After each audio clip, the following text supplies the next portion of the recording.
Sometimes I get the question, they say, Andrew, what's the cheapest amount that I can use to open a juice bar business? And my response is usually that's not the right question. It's a good question and it's a reasonable question, but the better question is how much do I need to invest in order to make my business successful?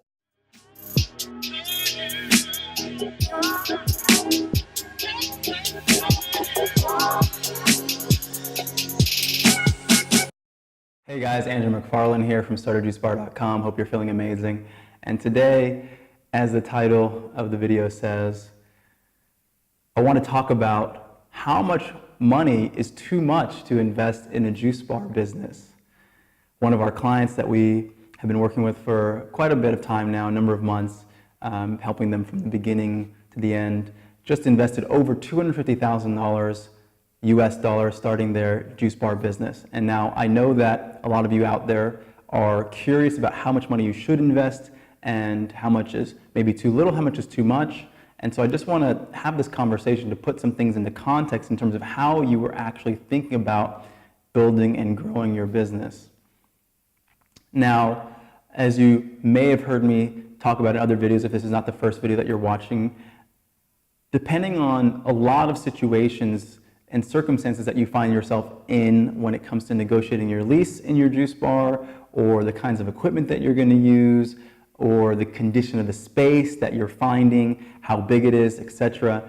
That's going to dictate how much you actually invest in launching your business. So in some ways it's really hard to know exactly how much you're going to invest, but you can have a range. For most of our clients, they're investing somewhere between 100, 150 on the low end, up to 250,000 on the higher end. This client was and is in the higher end of that spectrum, investing more than $250,000 launching this business. And so some of you I've heard in the community might say, oh my God, that's a lot of money.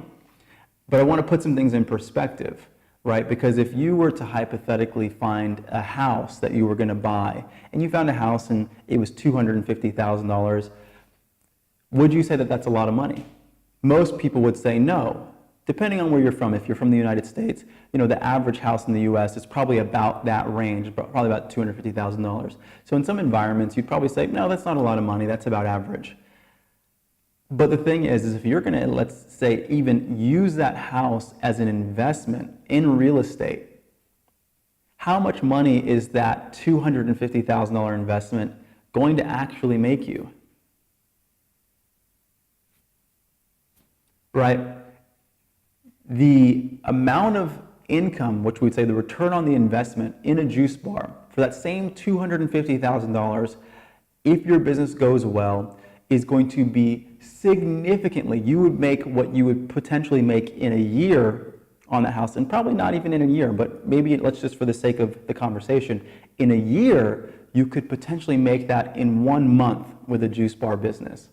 So, we've got clients that are making even around $30,000 a month with their juice bar, which means in 10 months, if they spent $300,000 opening their business, they would have their money back. And so the thing that I want to really, if anything, impress upon you guys in this video who might be thinking that, wow, that's a lot of money to invest in starting a business, is that if you don't think that that's a lot of money to purchase a property for, yet a business like a juice bar can make you exponentially more money than a house would, then where's the logic in that? Now, granted, we have to speak about the obvious. People would assume that starting a business is a little bit higher risk than a piece of real estate. And yes, that's true. Historically, if we look at the percentages of people who are successful in buying real estate and having that property for a long time versus a juice bar business or any other, let's say, business, a lot of times it's about risk and reward. So think about that as well, is that yes, you may have a more solid investment with a piece of real estate because the house isn't going anywhere, and even if the housing market fluctuates, unless there's a really big recession and depression, most of the time, which we have seen and it does happen, most of the time your investment's a little bit more balanced. Whereas in a juice bar business, if things don't go well, you're going to end up closing down that business, and then maybe you're going to sell the equipment for whatever its asset value is, and maybe get a $10,000, $20,000, $30,000, $40,000 back, depending on the value of your equipment, and that's what you've got. But let's look at best case scenarios.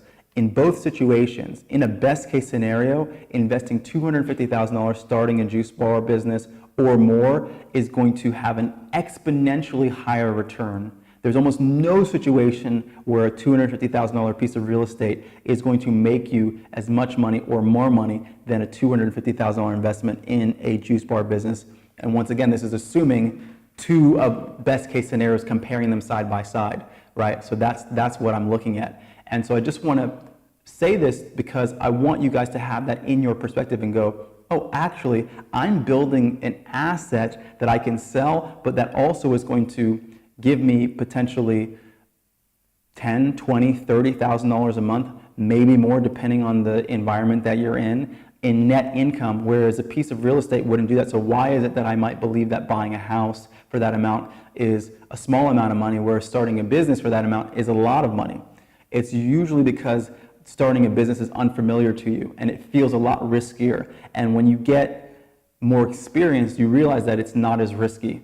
It will require a little bit more of your time, effort, and energy, but the payout is much higher as well. Whereas real estate might be a little bit more passive in the very beginning. It's still going to take attention and energy, whereas your business might take a few months, maybe to a year, depending on how your income is going before it can be a little bit more passive as well.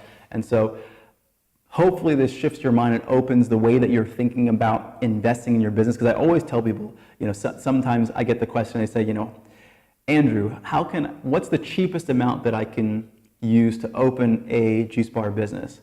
And my response is usually that's not the right question. It's a good question and it's a reasonable question, but the better question is how much do I need to invest in order to make my business successful and really successful? Because you can invest a little bit of money in your business and that might ensure your failure because you didn't do things right in the beginning, or you can invest a little bit more money in your business and that might increase your chances of success because you've done things right with your branding, your product development, the design of your space, and the list goes on and on and on. And so, granted, I get that that can be a big sort of growth spurt for a lot of people to step into if they don't have the money themselves and you don't have the money and you need to raise the capital yourself. It can be a little bit unfamiliar to you, which is okay, because part of getting into business and becoming an entrepreneur is about your personal growth and growing into having more impact and influence and growing your income and all of those things. And so it is natural to be a little bit unfamiliar and a little bit even nervous about stepping into these new dimensions. That's okay, that's part of the process. But it's really important that we're thinking about these things appropriately. We're thinking about how we are going to ensure that we increase our business's chances of success, and sometimes it means investing a little bit more money in your business so that you can have that long-term reward, as opposed to thinking about how can I just save and save and save, which is important. Definitely as an entrepreneur, you have to be smart with how you invest your money. Don't squander your capital, do not waste money, and simultaneously, we have to be bigger picture focused and realize what details we should focus on and what elements we should allow ourselves to invest in more heavily so that our business can thrive. That's what it's all about. And I see a distinction in a lot of our clients too, from the ones that are really, really successful, and the majority of them are, thankfully, but there is a distinction between people who focus and see the bigger picture and really understand the asset that they're building, and people who might not be aware of that just yet. So I wanted to make this video to once again expand your mindset state and expand the way that you're thinking about investing in your business and possibly raising capital and going to banks, so that way you can make sure that your business thrives. And as I've said before, $250,000 or more is usually on the higher side of the spectrum. You can do it for less. It depends on how you negotiate your lease, depends on the condition of the space, depends on if you're cold pressing, depends on a lot of different things. But the point is that I want you guys to get out of the framework of thinking that certain things are a lot. Because when you have a business, and this has been my experience, and it was a growth period for me too, especially early on, when you start to see, oh, in a month, $100,000 just moved through our business.